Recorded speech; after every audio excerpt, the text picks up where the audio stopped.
തികഞ്ഞ ആത്മവിശ്വാസത്തിലാണ് ഈ തെരഞ്ഞെടുപ്പിൽ നിലമ്പൂർ ഞങ്ങൾ തിരിച്ചുപിടിക്കും.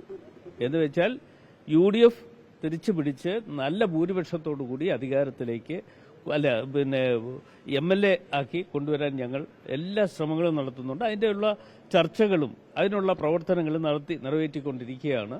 അത് ഇപ്പോൾ പ്രസിഡന്റ് സൂചിപ്പിച്ചതുപോലെ ഇന്ന് വൈകുന്നേരത്തോട് ഒക്കെ കാര്യങ്ങൾ തീരുമാനമാകും എന്നുള്ളതാണ് ഞങ്ങൾ ചിന്തിക്കുന്നത്.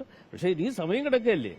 2-ാം തീയതി ഉള്ളൂ നോമിനേഷൻ കൊടുക്കുക അല്ലേ. നോമിനേഷൻ കൊടുക്കുന്ന തീയതി വന്നേക്കുന്ന 2-ാം തീയതിയാണ്. ദിവസം കിടപ്പുണ്ട്. പക്ഷെ ഞങ്ങൾ സ്ഥാനാർത്ഥിയെ നിശ്ചയിച്ചതിന് ശേഷം CPM സ്ഥാനാർത്ഥിയെ നിശ്ചയിക്കാൻ വേണ്ടി തയ്യാറെടുപ്പ് നടത്തുന്നുണ്ട്. അപ്പോൾ CPM നടത്തുന്ന ഈ കള്ളക്കളികൾ എന്താ എന്ന് നിങ്ങൾക്ക് ഏവർക്കും മനസ്സിലാക്കാൻ പറ്റും. അവർക്ക് സ്ഥാനാർത്ഥിയെ നിശ്ചയിക്കാനുള്ള ഭയപ്പാട് ഇപ്പോൾ നിലനിൽക്കുന്നു എന്നുള്ളത് ഒരു സത്യാവസ്ഥയാണ്. അതാണ് ഇപ്പോൾ UDF സ്ഥാനാർത്ഥിയെ നിശ്ചയിക്കട്ടെ, അതിനുശേഷം ഞങ്ങൾ ആലോചിക്കാൻ, ഞങ്ങൾ ചിന്തിക്കാം എന്നൊക്കെ പറഞ്ഞ് രക്ഷപ്പെട്ടു പോകുന്നു.